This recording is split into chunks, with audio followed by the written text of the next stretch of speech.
자, 1장 9절에서부터 20절 예수님의 영광과 예수님 나라의 영광. 자, 본문 1장 9절에서부터 20절은 구조적으로 21장 9절에서 22장 5절과 병행을 이루고 있습니다.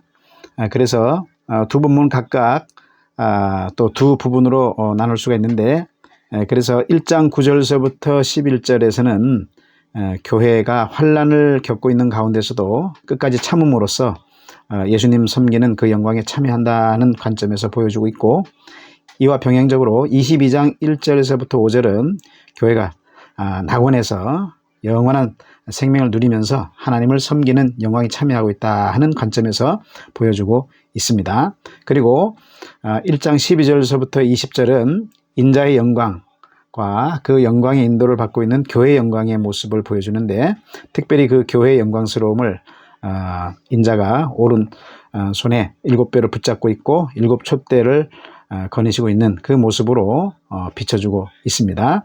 또 반면에 이와 병행적으로 21장 9절에서부터 27절은 하나님의 영광과 그 영광의 비침을 받는 새 예루살렘 성의 영광을 보여주고 있습니다.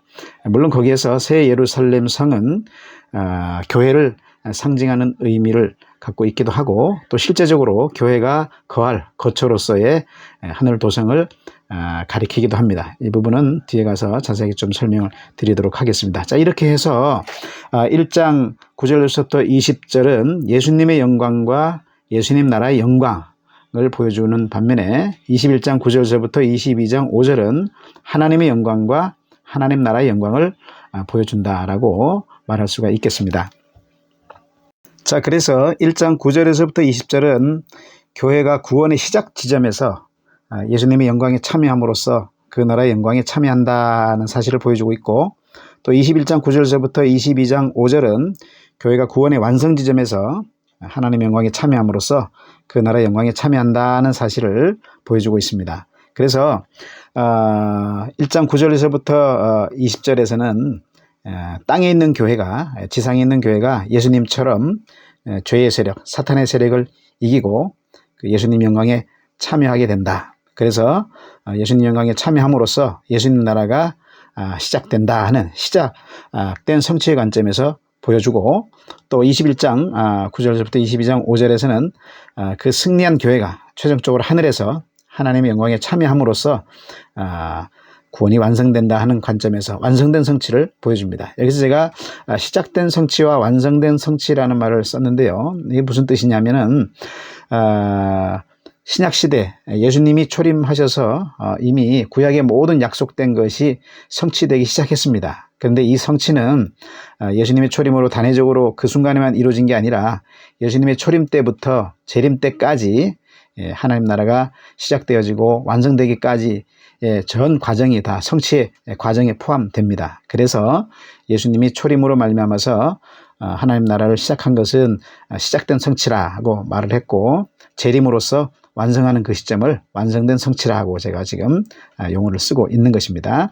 자, 이렇게 해서 결국 두 본문을 비교해 보시면 교회가 하늘 도성에 승리하는 모습으로 서게 될 때 최종적으로 하나님의 영광에 참여함으로써 그 영광스러움이 완성된다. 하나님 나라의 미래성이죠. 완성되지만 땅에서 고난 가운데 죄와 싸우는 그 싸움에서 이기는 모습으로 서 있을 때도 여전히 예수님의 영광에 참여하는 것이다. 그래서 그 영광을 비추고 있다 하는 사실을 보여줍니다. 이것이 하나님 나라의 현재성입니다. 자, 이렇게 하나님 나라의 미래성에서는 더 이상의 죄의 세력이 음습하지 못하는 완성된 구원의 모습으로 서 있게 되지만, 그러나 땅에서 하나님 나라의 현재성 속에서는 여전히 죄와 싸우는, 고난 속에서 교회가 싸우는 전투적인 교회의 모습을 갖고 있는 것을 보여주는 것입니다.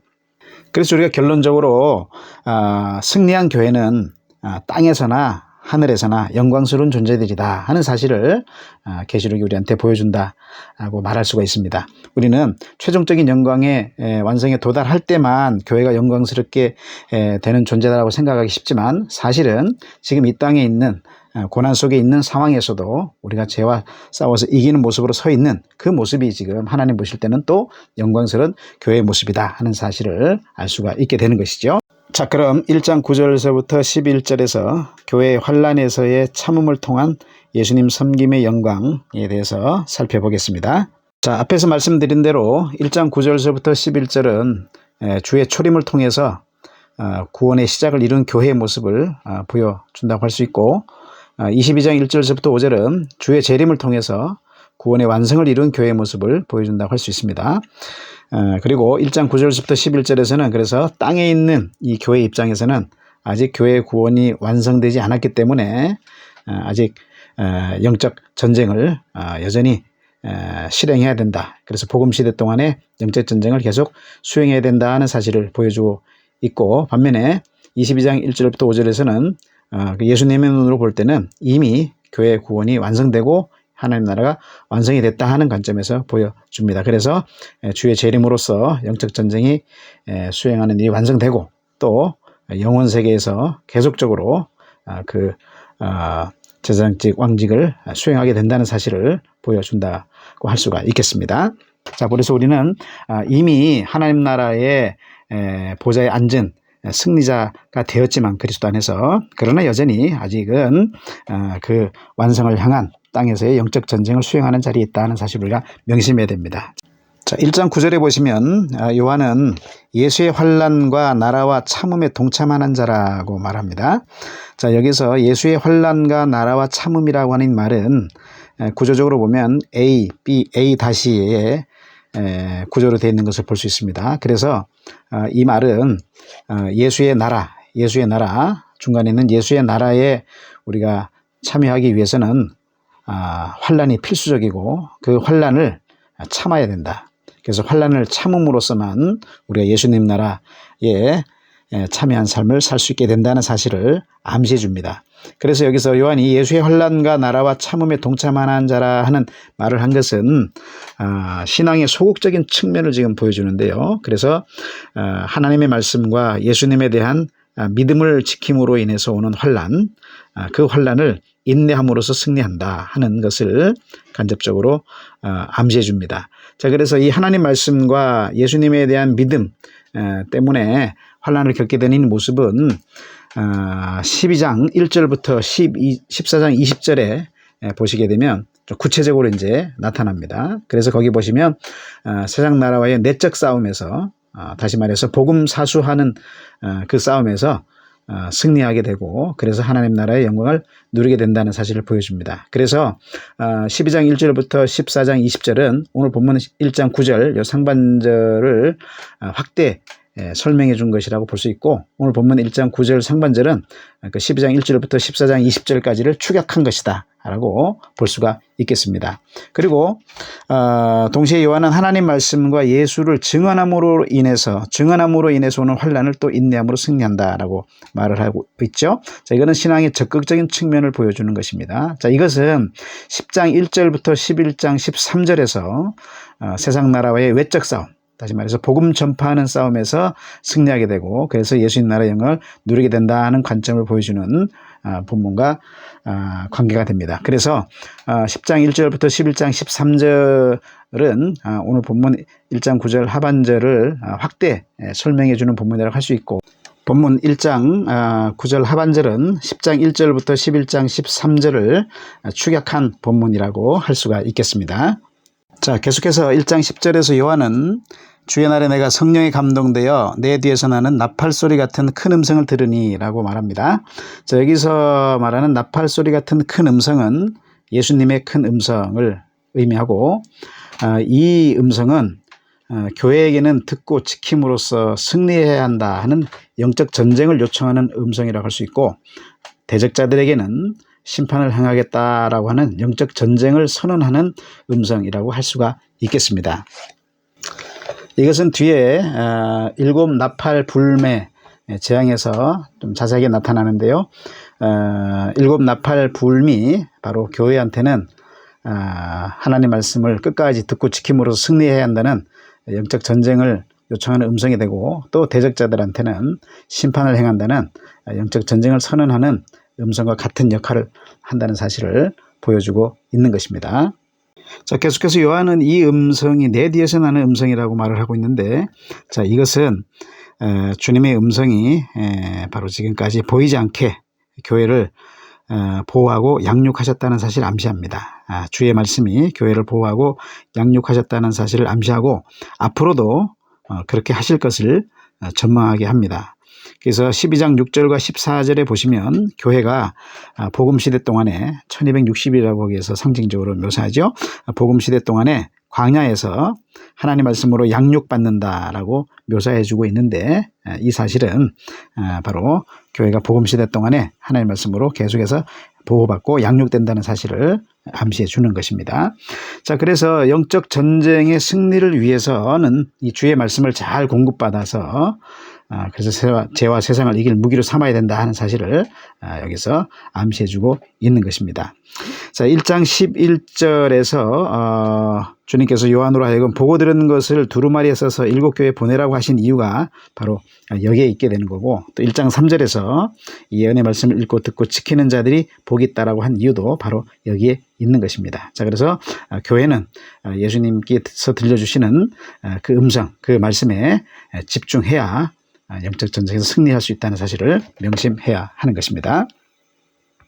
자, 계속해서 1장 11절에서 요한은 이르되 네가 보는 것을 두루마리에 써서 라는 말을 듣습니다.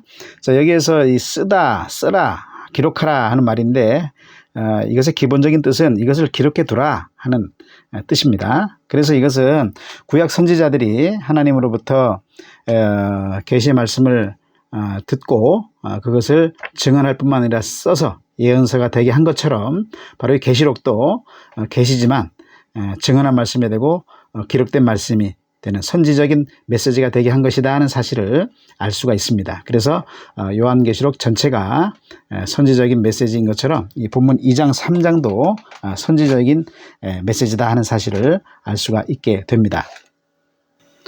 계속해서 요한은 에베소, 서머나, 버가모, 드와디라, 사대, 빌라델비아, 라오디게아 등 7교회에 보내라 하는 말씀을 듣는데 여기서 이제 7이라는 숫자는 완전수를 상징하지요. 그래서 여기 7교회에 보내라고 하는 뜻은 만국교회에 보내라는 의미와 마찬가지입니다. 그래서 여기 교회는 만국교회를 대표한다고 할 수 있고 7교회에 보내라고 하는 말은 만국교회한테 이 계시 말씀을 보내라는 의미라고 할 수가 있겠습니다.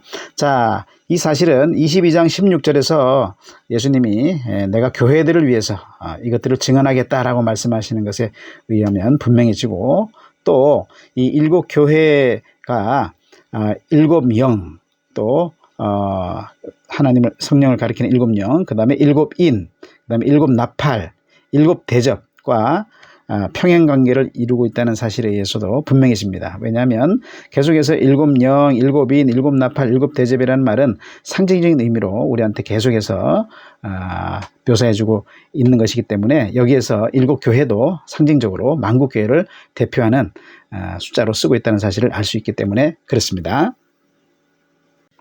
자, 이렇게 계시록 1장 9절에서부터 11절은 고난받는 교회에게 예언의 말씀을 보내시는 이유가 바로 이 복음의 말씀으로서 싸워 승리하게 한다. 그래서 바로 예수님 나라에 참여시키기 위함이라는 사실을 보여주고 있습니다.